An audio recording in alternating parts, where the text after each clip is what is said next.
Hello, and welcome to this general election debate for candidates for Arizona's Corporation Commission. This debate is sponsored by Clean Elections, the state's nonpartisan voter education agency. My name is Nohelani Graf. And I'm Steve Goldstein. We'll be co-moderating today's debate. And to set the scene for this debate, the Arizona Corporation Commission is responsible for regulating utilities and incorporating Arizona businesses. This year, 3 of the commission's 5 seats are up for election. The way we're sharing this debate is part of a brand new effort to support democracy in Arizona. Thanks to a partnership with the Clean Elections Commission and the Arizona Media Association, we're working to make sure these 2024 debates are the most accessible in Arizona history. That means this debate will air on a long list of local TV stations, radio stations, and digital platforms, including support from local newspapers. So we have tried to keep the rules simple. Each candidate will have 2 minutes to make an opening statement and 1 minute for a closing statement. Candidates have drawn straws to determine the order. Throughout the debate, we will pose questions to each candidate, allow them to answer, and then make sure the other candidates have a chance to respond. Whenever a question is directed to a specific candidate, only that candidate's microphone will be open. At all other times, every microphone will be open. No candidates have been given advanced access to any of the questions. With that, let's introduce the candidates appearing in this debate. We have Ylenia Aguilar, Jonathon Hill, Rene Lopez, Leah Márquez Peterson, Joshua Polacheck, Rachel Walden. These candidates have been invited to join this debate because they received at least 1% of the total ballots cast in the primary election. And we are using this guideline for all of our general election debates in Arizona this fall. So with that, let's get to our opening statements. Ms. Aguilar, you have the first opening statement, and you have 2 minutes. Good evening, Arizona. My name is Ylenia Aguilar. I am a mother. I'm an advocate. I'm a former school board member. I'm a member of the Central Arizona Water Conservation District Board. I'm running for the Arizona Corporation Commission because families like mine cannot continue to live under this current Republican corporation leadership. This is going to be the coldest summer you'll ever experience. And as we continue to get hotter in Arizona, our rates will continue to increase. We have seen that under the current Corporation Commission, millions of dollars of rate cases have been passed and approved. And this impacts families like mine and families throughout Arizona. Article 15 of our Arizona State Constitution has defined that this role, the most important responsibility, is to ensure that we are getting the best deal possible for our ratepayers, for our Arizonans, and that is not what is happening under the current Corporation Commission. And I want to make sure that I am that voice for the consumers, and I am there to protect all Arizonian consumers and ratepayers. Hola, mi nombre es Ylenia Aguilar. Buenas noches. Soy madre, también soy parte de la mesa directiva de conservación de agua. También soy defensora y estoy aquí porque estoy corriendo para la mesa directiva de la Corporación de Arizona, porque familias como la mía y la suya no pueden seguir con los costos que siguen subiendo en las tarifas, porque actualmente la corporación, los miembros electos están aprobando tarifas que están aumentando el costo de nuestra electricidad, nuestro gas y todos nuestros costos de utilidades. Y nosotros no podemos vivir así. Tenemos que lograr un cambio y el cambio soy yo. Con tu apoyo podré lograr poder estar en la boleta y ganar nuestra posición para lograr el cambio, porque los arizonenses no están siendo protegidos como la Constitución de Arizona lo ha dedicado. Okay, thank you. Joshua Polacheck, 2 minutes for an opening statement. Thank you, and I want to thank both the Clean Elections and the Arizona Media Association. We are facing a vital election this fall. My name is Joshua Polacheck, together with my running mates Ylenia Aguilar and Jonathon Hill. We are running to take back the Corporation Commission for the people of Arizona. I spent nearly 20 years in federal service serving the American people overseas. I was a commissioned foreign service officer, and for me, this is really a race about legacy. We are facing monumental decisions over the next 4 to 8 years with our Corporation Commission. We are going to be deciding, and the majority on the Corporation Commission is going to be deciding whether Arizona will be a place where we can raise our families, where we can start small businesses. And under the current Republican majority on the commission, they have not seen a rate increase that they didn't embrace wholeheartedly. We need to make sure that we return the Corporation Commission to its constitutional duty of ensuring that you, the voters, get affordable, reliable, and safe public services. And that is not happening under the current majority. We know that every single time that they've had an opportunity to protect the citizens of Arizona, they have instead sided with the out-of-state corporations. They are taking money out of your pocket and sending it out of our state. We need change. That's why I'm running with Jonathon Hill and Ylenia Aguilar for the Corporation Commission this fall. Thank you very much. Thank you. Leah Márquez Peterson, you have 2 minutes. Thank you very much. Again, my name's Leah Márquez Peterson. I'm a wife, a mother, a small business owner. I'm running currently for re-election to the Arizona Corporation Commission. I've served on the commission since 2019 and have worked hard during that time for energy reliability at the most affordable rates. I support a balanced approach to energy, and that's with a diverse energy portfolio that would include nuclear and natural gas and solar, wind, hydroelectric, and other types of energy sources. It's important that we have a diverse energy plan. Since serving as chairwoman of the commission, I passed a code of ethics which asked folks and promoted leading with integrity, also utilizing the Clean Elections program to keep the utilities out of our races. It also promoted transparency in campaign financing and dark money.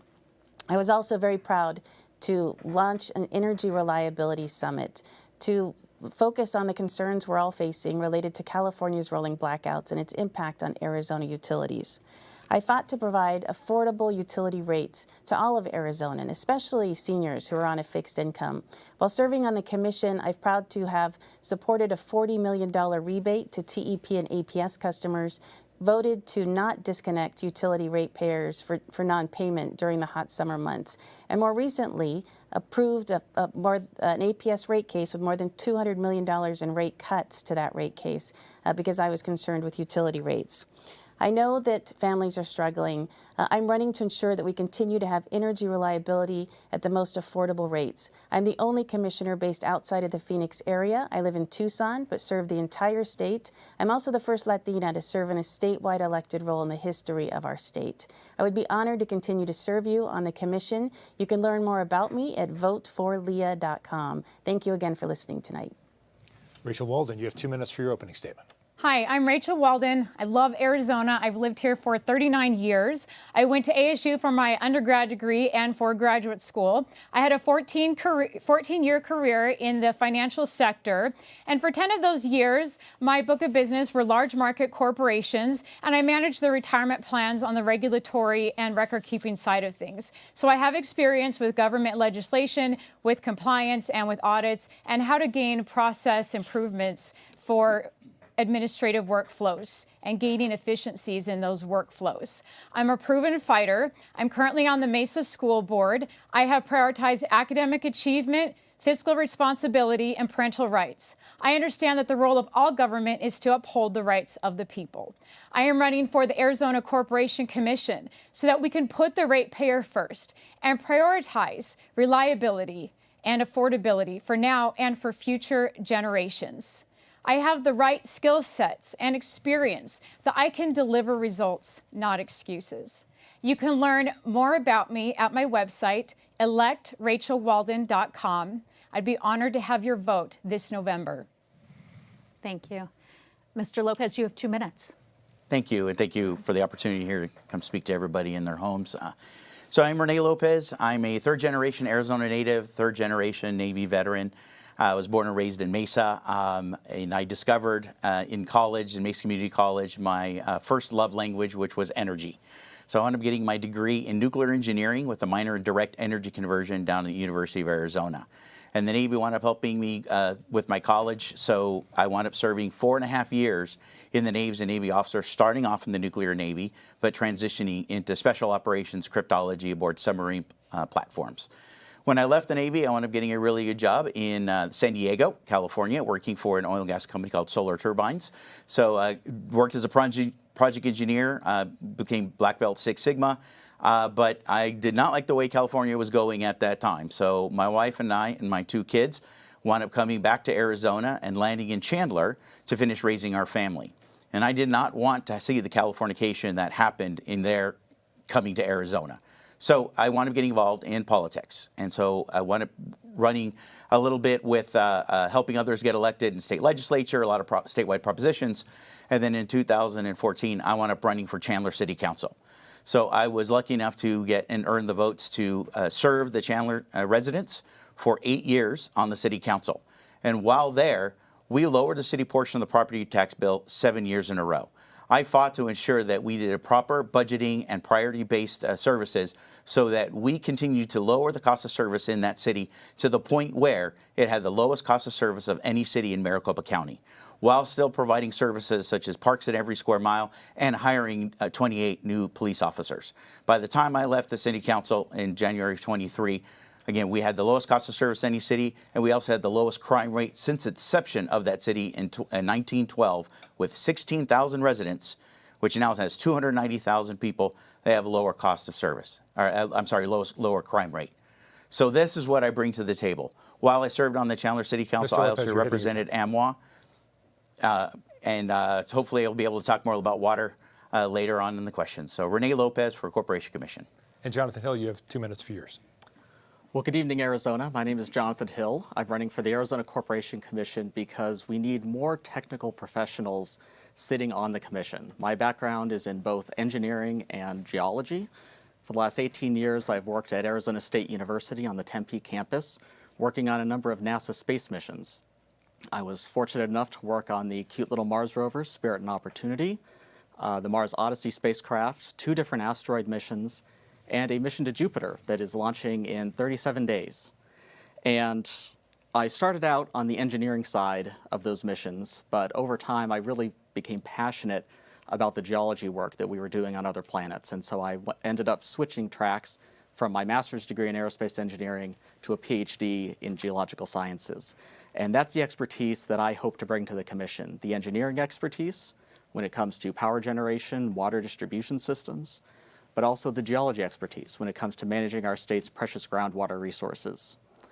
I'm also running because we need commissioners who are going to fight for Arizonans, ignore all the partisan nonsense that's going on, and focus on the commission's core mission of protecting ratepayers and keeping our utilities as affordable as possible. How many of you over the last 4 years have seen significant increases in your energy and your water bills? Probably most of you. And that's just unacceptable. It's putting pressure on Arizona families, and it's making it difficult to make ends meet. The commission is currently just simply not working for Arizonans. And so what I hope to bring is the technical expertise to ask the utilities the hard questions and make them accountable to Arizona voters. Thank you for your time. So with that, we want to get into our questions, and we are going to start with where most voters feel the immediate impact of your position, and that is their wallet and rates. So 3 of the largest utilities in the state implemented increases over the last year between 7 and 9%. One reported record revenue on the heels of that increase. You would be the voice of the people. So, Ms. Walden, I'm going to start with you because you mentioned rates. Do you believe the people think those recent rate hikes were fair?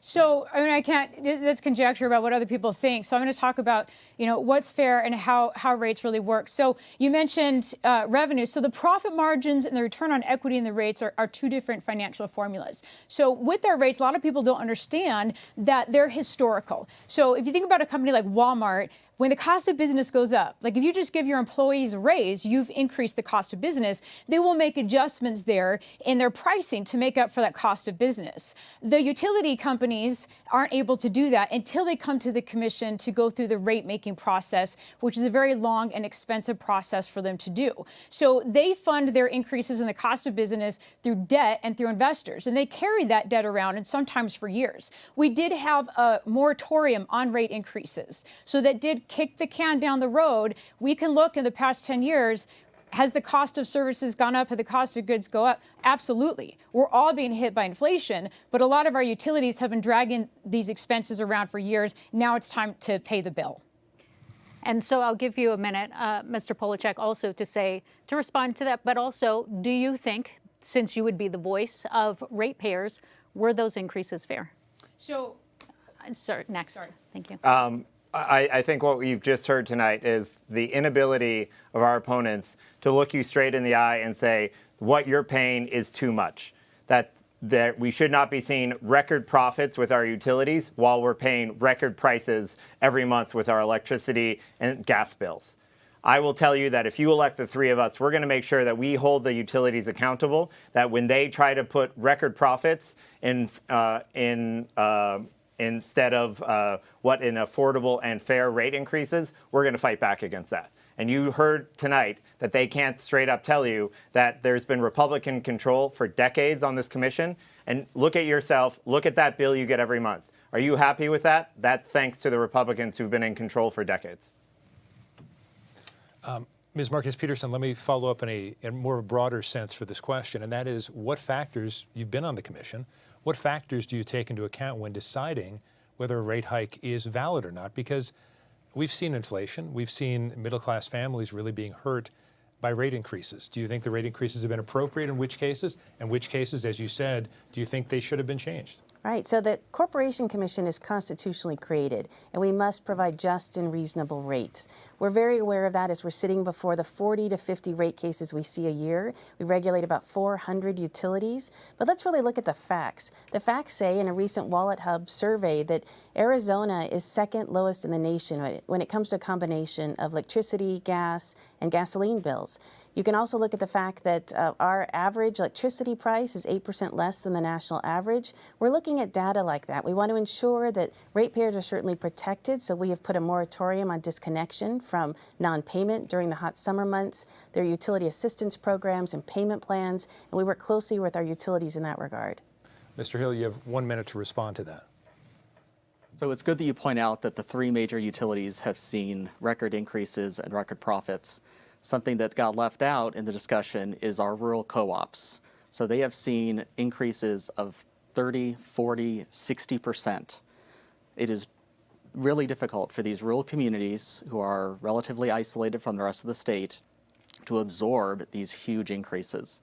And it makes it really difficult for most of them who are on fixed incomes, a lot of retirees, a lot of people who have disabilities, makes it very difficult for them to adjust and absorb those rate increases. And so when you ask, are the rate increases fair, I would say not only are the three large utility increases unfair, but especially these co-op raises are really unfair to the consumers. Ms. Aguilar, I saw you nod your head. How would you balance then fairness to ratepayers, but also utilities, because that is part of the job, is finding the balance? Yes. We should have balance. We do need the utilities. They need to make a profit. That I completely understand. What I don't understand is how, the current commission has continued to side with the utilities and not the ratepayers. And that, besides ensuring a safe, reliable grid, that is the most important job. And in order to have balance, you need to really be thoughtful about the process and really think about the consequences, especially the unintended consequences. Who are we impacting the most when we're approving these rate cases? It's our low-income families. It is our families living on fixed income. And the way that you make these decisions is through ensuring that what is provided by your staff, you're reading it, and that you're educating yourself and doing your own homework and investigation and asking the questions and including the stakeholders to make these informed decisions. Because at the end of the day, the decisions that are made by this commission are so important to the everyday lives of Arizonans. And Mr. Lopez, I'd like to give you a minute to respond as well about fairness, but balance. Yeah, and you hit it. It's balance. Look, having run the fourth largest water district in the state, in our Chandler Water, we had to raise rates. And as I mentioned in my introduction, we still have the lowest cost of service of any city in Maricopa County. But we had to raise our rates. Cost of chlorine is up, 400% since COVID.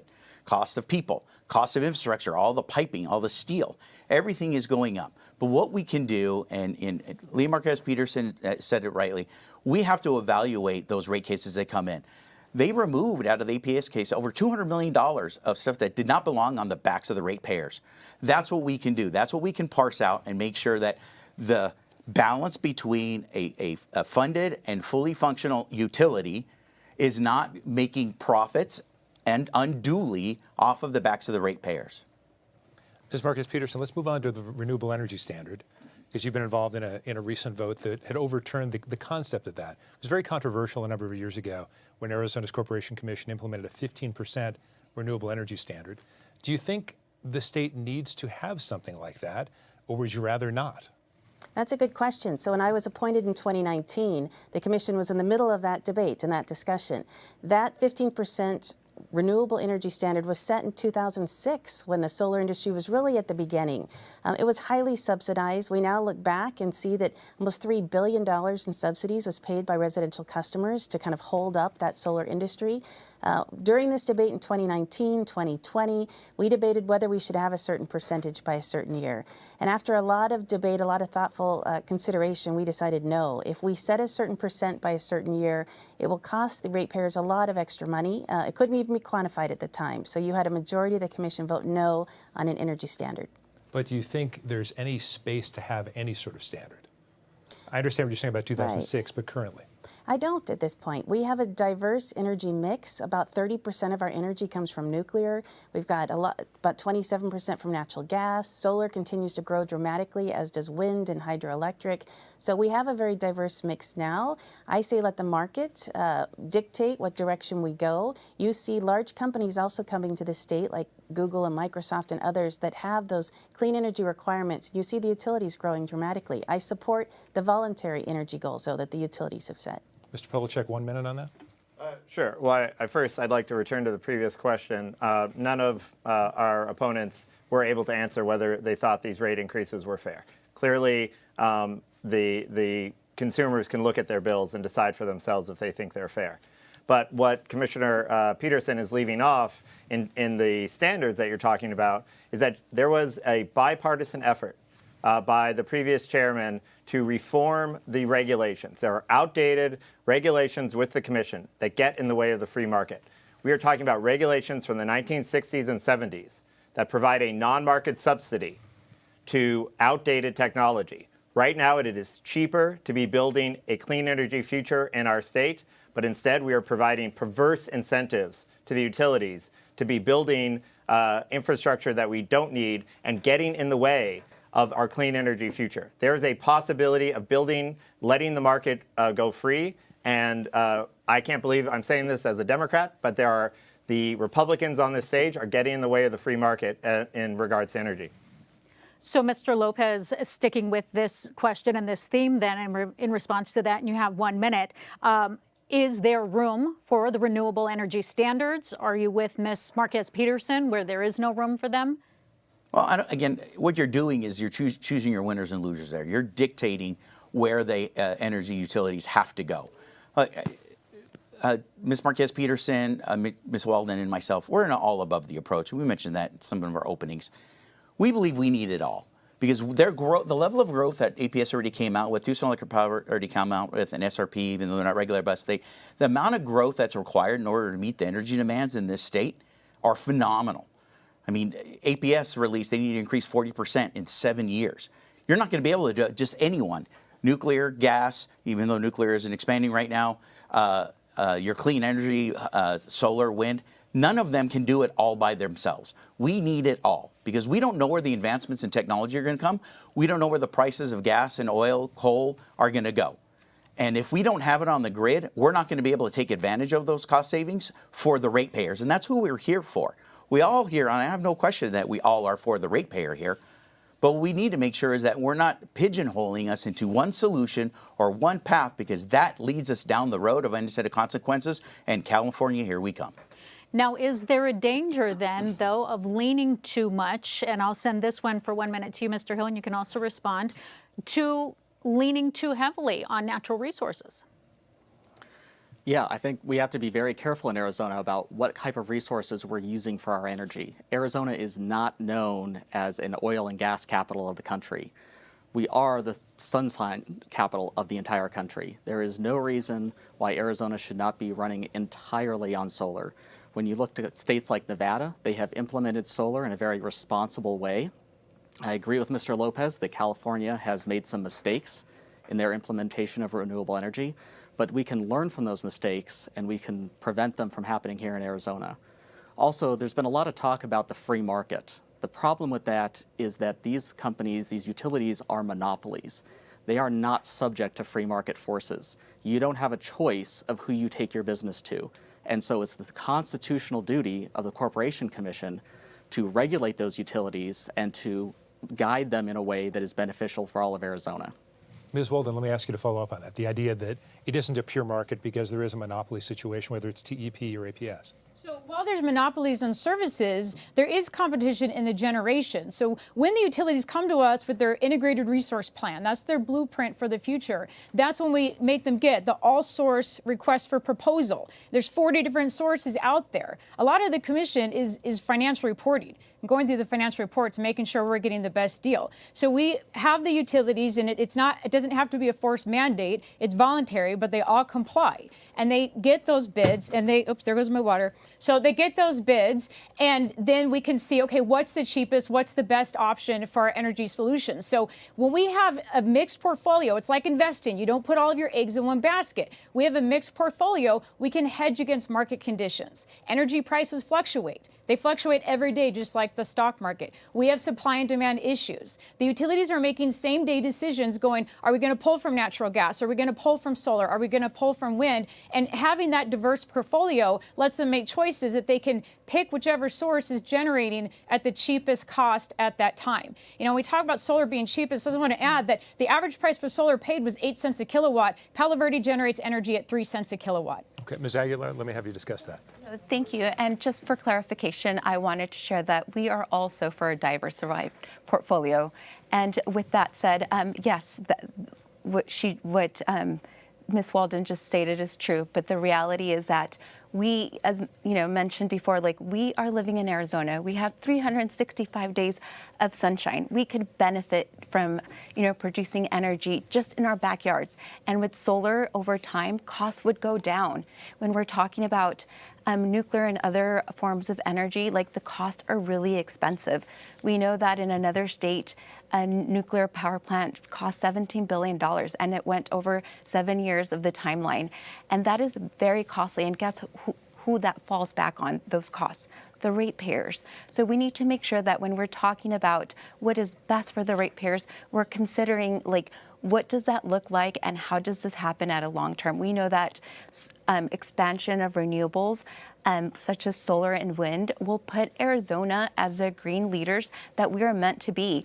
And I think that we can get there and we can be leaders of this era and of this country. And that's what we're trying to get to. So let's stick with that topic of energy supply also, because Arizona is in a region that faces the greatest challenges when it does come to climate. A report just came out that August was the hottest that we've seen so far since records were kept. When you become a commissioner, what are you going to do to help ensure that the energy supply in this state will be viable, especially when the people in the most populated portion of the state do have to increase their energy uses to run the AC during the summer months? How will you ensure energy efficiency? Mr. Lopez, I'm going to give you a minute. Well, again, it's energy availability that we need, right? And again, we need to stay in our wheelhouse in the Corporation Commission. Again, we're edicted here to make sure that we're fighting for the ratepayer for an affordable and just rate. Okay, and that means that we're not telling the utilities on what to do and how to run their businesses. What we are there to is to oversight and make sure that they're running it properly and that they're not, again, putting things on the backs of the ratepayers that are not duly just. So in the end, what we need to do is ensure that we have that diverse portfolio, that we do take it all. Again, wind and solar can be in the mix, but it shouldn't be subsidized. Just like anything else energy-wise needs to be subsidized. That is why when we talk about nuclear, the small modular reactors is a possibility in the next 5 to 10 years, 10, 15. I keep letting the ball gets kind of get kicked down the road a little bit. But we need it all. And as I mentioned before, that's the only way we're going to be able to keep things affordable for everyone. Because as I mentioned, the growth level that we need in this state, as more data centers come in, as our population grows, and we haven't talked about water yet, but I mean, water is another major impact that requires a lot of power in order to get it into the Central Valley. We need to make sure we have all of that available to us. Mr. Polacheck? Mr. Lopez, with all due respect, you talked about picking winners and losers. We know under the current Corporation Commission regulations that the utilities know that they can make more money building fossil fuel infrastructure that they expect us to be paying for not just 10 years from now, not just 20 years from now, 50 and 60 years from now. We know that the commission is putting their thumb on the scale. That's why in Nevada, when they opened up their generation market and you saw the free market bloom, they went from about 10% of energy independence to over 50% in less than a decade. And you are seeing in Nevada something that is seen only in one other place in the entire country, and that is rates going down, profitability for the utilities going up, and the pollution rates going down. And that's seen only in one other place in the entire country, and that is the deregulated market in southern Florida. So why are we stuck with these outdated government regulations that provide subsidies to infrastructure we don't need? Ms. Márquez Peterson, you want to respond to that? Yes, I do. So, I think we need to talk some facts here, respectfully. Western Resource Advocates came out recently with a report that said that Arizona is 5th in terms of the size of its solar production as compared to other states around the nation. We see incredible growth in solar and battery. We have wind coming in from New Mexico. We are supporting a diverse energy portfolio. But the reality is, as Arizona continues to grow, whether it's residential growth or we have this long line of data centers and semiconductor industries that want to come to the state, as Mr. Lopez mentioned, we need to prepare for that energy demand. And that is why energy reliability needs to be our #1 factor. We need to realize that if we had rolling blackouts like California, it could be a life or death situation in Arizona. We need to take care of those that are the most vulnerable. Ms. Walden, 1 minute to respond. Sure. So in the current commission, they have approved over 6,000 megawatts of solar. So nobody's not doing renewables. But the problem with the solar is that it doesn't dispatch evenly on the grid. We know that renewables are intermittent. And the companies in Arizona, they rely on that reliable power. So when we look at coal, we look at natural gas, our grid was designed so that that energy dispatches at 60 hertz. We get something like solar, it's lost its peak by 4 p.m. So when energy is at its lowest demand, that's when solar's at its highest. When energy is at its highest demand, solar's at its lowest. And so then we risk that we're dropping below that 60 hertz. We're getting the flickering light bulbs. That kind of intermittent power can be billions of dollars and lost productivity for the companies that are here and that want to move here. So we have to have natural gas peaker plants that can be ramped up quickly or ramped down quickly so that we meet that peak demand. We can't afford to have unreliability, and that's what we would have with just a pure green portfolio, because we see it in Texas, we see it in California, we see it in Germany. Mr. Hill, you want to respond? Yeah, so something that Ms. Walden is correct about is that solar and other renewable energies tend to peak in the early afternoons, whereas the usage tends to peak in the early evening. Once everyone gets home, they turn on their dishwasher, they turn on their stove. What we need to do is we have to shift that peak, and that's where storage comes in. That's the piece that Ms. Walden left out, is that storage allows us to shift that peak without adding peaker plants. It allows us to shift that peak of energy from the mid-afternoon to the early evening when users need it. And you already see the 3 major utility companies in Arizona moving towards storage. There's been incredible movement in the technology development in that sector, and we're seeing the price point come down drastically. So whereas this was not cost-effective even 4 years ago at the last time this commission race was held, now it is cost-effective and affordable. Yeah, thank you. And just to add to what Jonathon just said, going back to your previous question about standards, this is why standards are so important, because they give us a baseline. And during the current commission that approved the standards, this is how we got storage. And that has allowed, like Jonathon stated, for our costs to go lower. And, standards just provide a baseline, and they encourage the utilities to invest in these technologies that we need in order to have more renewable energy. And I think incentivizing them and investing in these technologies is so critical for the future of Arizona and to help reduce costs, because at the end of the day, that is what we are running for. This is the job that we're running for, to ensure that we are lowering costs and that we have a safe, reliable grid. Everyone's mentioned, that we can't just solely rely on solar, which is true. Not right now. We need to talk about a transition, and how does that happen, and how do we do it in a cautious way that is safe and that is going to benefit all Arizonans? Okay. Ms. Márquez Peterson, I want to modify the question a bit. One thing, there are a number of public health officials who are concerned that without more renewable energy, whether that's the Corporation Commission's job or not, I'd love you to answer that.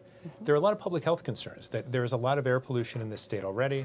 In addition to our summers, we have ozone issues. We have all sorts of things that affect public health. Can the Corporation Commission do anything to encourage better public health to the utilities by requiring certain aspects of renewables or cleaner energy? Right, so I think that certainly the utilities, in terms of the energy that they're bringing onto the grid, can impact the ozone and the environmental impact. However, I think the biggest push towards what's bringing ozone into our air is really vehicles. I think we've seen a lot of electric vehicle work being done federally and being subsidized and different programs coming about. We, in fact, set an electric vehicle roadmap for the state initially. We engage with the charging stations. We talk about policies that relate to the utilities and their charging stations. So I think the vehicle piece, the transportation piece, is a place that the Commission can do further work on it as folks decide to buy electric vehicles. I think what's key, though, is if folks are buying electric vehicles, it is not something that is subsidized by those that do not have electric vehicles. We need to be fair about that effort also. Mr. Polacheck, public health question there? Yeah, I mean, we're seeing up in Mojave a community where there's an expansion of a gas turbine power plant against the will of the community. And that's something that Commissioner Peterson voted on a 4-1 Republican party line vote to approve. The community didn't want it. It did not go through the standard procedures. The site committee, which is supposed to approve these sorts of things, disapproved it. And the Commission, on a party line vote, decided, yep, this is what we're going to do. We don't care what the community wants. We don't care what the site committee, who are the experts that they appoint to make these sorts of decisions and advise on these decisions, they overrode that. I also want to get back to, there's a bit of misinformation coming. She said that we spend $3 billion a year, or $3 billion over the last 20 years in the build out of our clean energy, the part of our grid. We spend $5 billion a year, and you know this, buying out-of-state fossil fuel, coal and gas to power our grid. That $5 billion we'll never see again. We're shipping it off to places like Texas, Pennsylvania, and even fueling the conflicts in the Middle East and Eastern Europe. Okay. Arizona has an opportunity for energy independence. They're getting in the way of that. Since you directed at Ms. Márquez Peterson, yes, we'll give you a chance. thank you for the ability to respond. 30 seconds, please. Thank you. So I think in terms of natural gas peakers and communities not wanting to have those in their backyards, that is really a Planning and Zoning Commission determination that's done at the county level. So that's not something that the Commission is engaging in, and we're listening very closely to county leaders. Related to the solar subsidies, the solar was so expensive in 2006. Arizona wanted to see it done and set that standard in place, and it is a fact that APS and SRP and TEP customers have been paying that subsidy since then. Now the cost of solar is dramatically lower, and so we're in a place where the utilities can engage with renewable solar energy, and it is to the benefit of the ratepayers. I will point out, though, in regards to rural communities, there is a process right before the Commission hears a case that you have to hold public hearings. But Mr. Lopez, I'll ask you, when you're dealing with rural communities, some who don't have great internet access, and you look at the number of people who go to the meetings versus population size, do you think that communities and smaller rural ones are being heard, and what would you do to ensure that they are? I think they're being heard in that they have local elections. So as Commissioner Márquez Peterson just mentioned, and I'm sorry, Joshua, for your name, Polacheck, Mr. Polacheck, Mojave County may not have liked that gas plant, but they also put a hiatus and a moratorium on solar panels because they got inundated with them. So again, taking a step back into the role of the Corporation Commission, that's not our sandbox. That is for the local communities, the local cities, the local planning and zonings in the counties, for them to decide where they want it. La Paz County, who neighbors next to them, said, hey, you didn't want to go into Mojave? Come on over here. We have no problems with the solar array coming to our county. So that's for the communities to decide. That's why we don't get involved in that stuff. We need to have the public planning and zonings, the local public involvement, and again, the commission is very involved in that. Again, we ran into that in the city of Chandler. We had a couple times when the utilities tried running roughshod over us, and we went before the commission in order to hold them accountable. So we need to make sure, again, the community has that voice. And Ms. Aguilar, you spoke specifically about smaller communities too. How would you like to respond? You have a minute. Yes, I would like to answer both questions. So I travel the state advocating for clean air. We are one of the 5th Maricopa County and Pima County with the most contamination pollution in the country. And Commissioner Márquez Peterson did mention the clean car standards. A lot of those investments are federal investments. I think the corporation has the responsibility to and plays a big role, and we can with the expansion of renewables. And I think that that is a direction that we can head in. We all deserve clean air. Like, I work on ensuring like school districts are getting electric school buses, and I travel throughout our state. And what I hear from rural small communities is that they don't have a voice, that people don't come out to them and ask them these questions. There's a lack of access of information. There's a lack of like understanding how they can even access these boards and these individuals. So no, like, I don't believe that these communities understand how to even address these issues with the leaders. There's like a lack of access. Okay. Ms. Walden, I want to ask you about, from a communication standpoint, whether that's rural or in-house or closer to Maricopa County, do you feel like there is a feeling that the public is really being heard by the commission?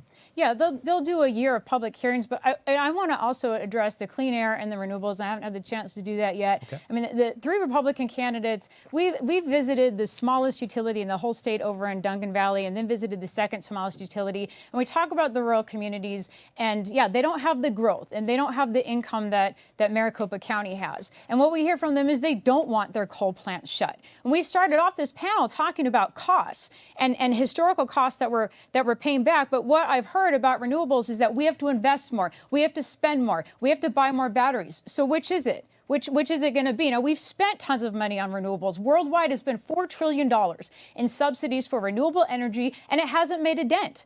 We still rely on fossil fuels just the same. All that's happened is that we have 2 energy markets. We have a renewable market and we have a fossil fuel market. The battery plants are using coal plants to keep them running. They're using diesel generators to keep the batteries cool. All the solar products are manufactured, most of them are manufactured in China, where they're building 300 more coal plants in order to meet that manufacturing demand. Thank you. Mr. Polacheck, you were shaking your head. I'll give you 30 seconds. No, I mean, I just just want to ask the Arizona voters, you have an opportunity to have energy independence and energy security in your own home. Do you want a corporation commission that's going to get down onto your bill and force you to pay interconnect fees so that you, when you're trying to have that energy security and that price stability for your own family budget, the Corporation Commission comes in and says, you don't have a choice. You have to be paying these interconnect fees and subsidize the profits of APS and TEP. That's just not right. So short form answer for each of you, same question, short 30-second answer.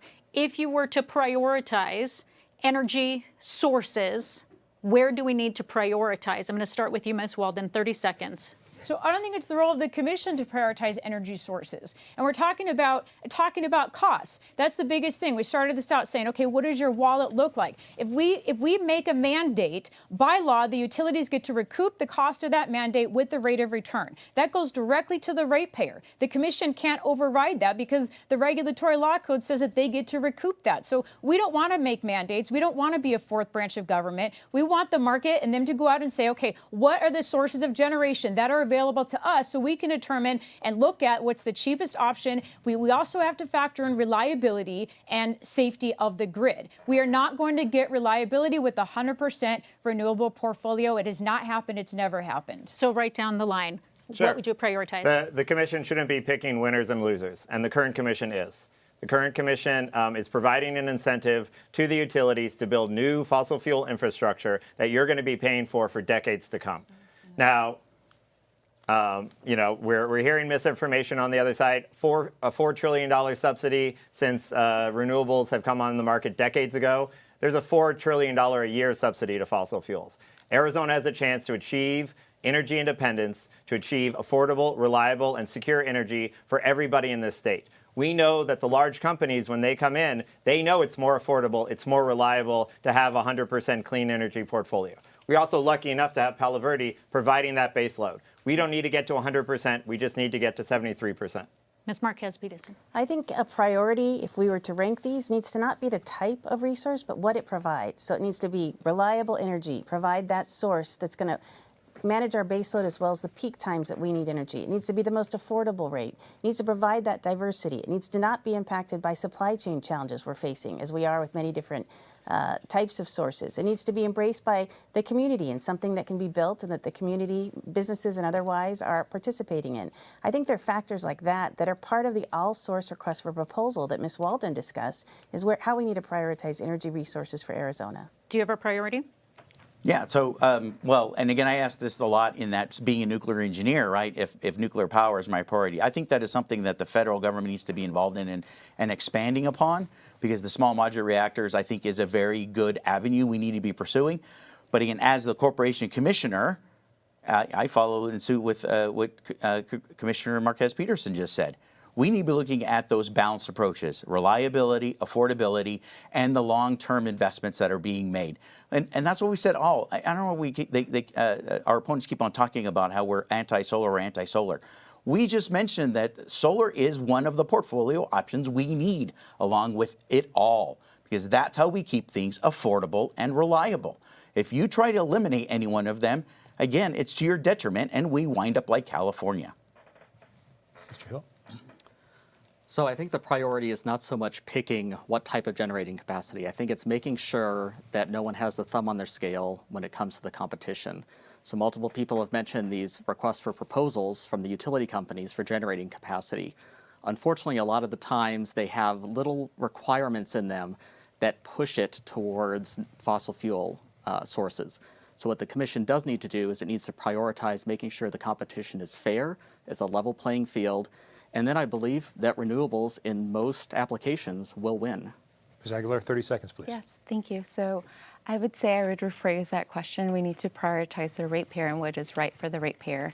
And our main responsibility is to ensure that we are providing a safe, reliable grid. And what does that look like? And how do we get to the lowest cost possible for them? Because this is what we're elected to do.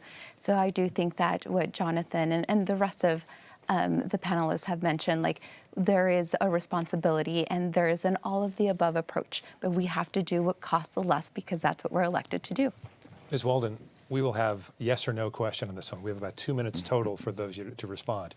Do you think it's important that someone running for the Corporation Commission have some sort of expertise, whether it's in corporations or energy or something like that? Yes or no with a few seconds. So I think that because the commission's roles are so broad that there's a variety of background people can have. Like, we didn't even talk about the water utilities or even the security and investment fraud that the commission gets involved in. Thank you. Mr. Polacheck? I believe that the commission is elected to represent the citizens. And our job is to be your voice as citizens on the commission. Okay, Ms. Márquez Peterson. I believe we're representative of the ratepayer. We don't need specific expertise, but we're really bringing our life experiences to this position to represent the ratepayer in the very best possible way. Down the line, sir. Yeah, I agree with that statement. I mean, we're here to represent the ratepayer set by the Constitution. Experience, we all can bring our own background and specifics, but experience in politics does help, and experience in running utilities helps. Okay, Mr. Hill. I think technical experience is critical. Everyone on this stage can be an effective advocate for ratepayers. You need commissioners who can bring additional skills to the table. Ms. Aguilar, just a few seconds, please. Yes, I have water experience on top of leading experience on other boards, but I do think that the most important experience I have is the voice of the people, and that is what I'm going to bring to the table. The hour has gone quickly, so it is time for your closing statements. Now, each one of you will have 1 minute, and to keep us on time as we have, we will politely cut you off if you start to run over. So, Ms. Aguilar, you do have the first closing statement. You have 1 minute. Arizona, you have heard from me and my opponents, and I urge you to vote for what is right for your family. And if you want to continue on the same trajectory, please vote for me, Ylenia Aguilar, and the Democrats if you want to see a change, if you want your rates lower, because we've seen what the other previous Republican commissions have promised and not delivered. Thank you. Mr. Polacheck, you have 1 minute for your closing statement. I appreciate that. I'd like to end, first, thank the moderators, thank the voters for listening. I would have loved, because I see the elections in the background, that we at least had one question about whether everyone on the stage believes that Arizona elections have been free and fair over the last couple of cycles. Would have been a great question. I'm not sure everyone on the stage agrees with it. I'd like to end with this story. I was in Peoria with Rene and Jonathon for a voter engagement event, bipartisan event, and talking about, returning the Corporation Commission to its constitutional duties of affordability, reliability, and security to the ratepayers. And Leah was there as well. And they had their pop-ups, and the top line of their pop-up was affordability. Talking to a voter, and she said, look, my rates have just been going up and up and up. And at the end of that conversation I had with her, talked a little bit about my national security background, put her hand out to me, said, can I shake your hand, sir? I said, of course. She said, I'm a red-ribbed conservative, never voted for a Democrat before in my entire life. But after the conversation that we've just had, you, Jonathon, and Ylenia have my vote. So thank you very much, and thank you to all the voters who are watching tonight. Thank you, Ms. Márquez. Peterson. Yeah, thank you again for hosting this important event tonight. I think the contrast can't be more clear between the Republican candidates and the Democrat candidates. I think the Democrats have posed today a position that's not realistic. We, as the Republican slate, myself as an existing commissioner, have fought to have affordable utility rates. I'm proud to have cut more than $200 million from the APS rate case recently. I'm proud of the $40 million rebates that I provided to TEP and APS customers. I have a voting record. I suggest ratepayers check that out. Look at my background at voteforleah.com. I would appreciate your support in this upcoming election. Rachel Walden, you have the next closing statement. 1 minute. Hi. So thank you for tuning in tonight, and you can learn more about me at my website, electrachelwalden.com. My email address is up there. You can email me. I'll give you my cell phone. We can have a conversation and talk more about this. I think everyone can tell I'm very passionate, and I'm passionate about the future of this state. What we've seen in our rates, what we've seen in the cost, is the result of forced mandates, forced contracts, government regulation, and subsidies that have driven up the rates. And now we're in a time of record inflation, and a lot of those bills are coming due. The current commission is getting it done. They are cutting back subsidies. They're repealing those mandates. I want to be part of that work, that we make sure that we're upholding the Constitution that says that you only pay a just and a reasonable rate, and I have the right financial and business experience to make sure that that happens. Mr. Rene Lopez. Yes, hello. Thank you again for the opportunity. And as I said, I have experience in running the 4th largest water district. We, again, in City of Chandler, we're very cost effective. And look, it's government. It's ineffective. It's inefficient. But what we can do is make sure that we're fighting for the ratepayers out there. Look, Arizona is the 49th cheapest energy rate. And if you have politicians telling you and promising you they're going to save you money, be careful, because inflation is going up. The federal government has a lot of control over our wallets also. And the utility rates aren't just controlled by the Arizona Corporation Commission. It's a global energy market. So we need to ensure that we're doing what's best for you, the ratepayer, and we are fighting for you, which Rachel Walden, Leah Márquez Peterson, and Rene Lopez will. Jonathon Hill, you have the final closing statement. 1 minute, please. I think Arizonans need to ask themselves, do they feel like the Corporation Commission is on their side? Do they feel like the Corporation Commission is protecting their hard-earned money? Do they feel like the Corporation Commission is listening to them and hearing their voices? I think the answer is no. And so personally, I'm not approaching this race as a politician. I'm not trying to go one party or the other. I'm approaching it as an engineer and a geologist. Let's find real solutions to our problems, and let's make sure that our water, our power, our natural gas are safe, reliable, and affordable for all Arizonans. Thank you very much. Now, based on the clock, we have a tiny bit of time, and I do not mean this to be a flippant question at all. It's for each of you, though, and as short as you can make it. Ms. Aguilar, let me start with you. What is it like to run for an office that many people in Arizona have said is the most important job they don't understand? It is very rewarding and gratifying hearing the stories of Arizonans who are struggling and suffering because of their rate and their utility bills.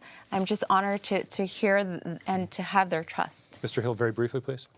You know, I've talked to a lot of people. I've heard a lot of people are struggling, and I really hope I have the opportunity to help them.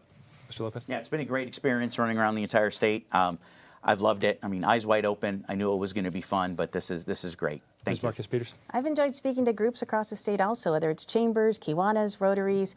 I think we have a lot of work to do in education, but so appreciative when people pay attention to how utility rates are formed. Okay. Mr. Polacheck?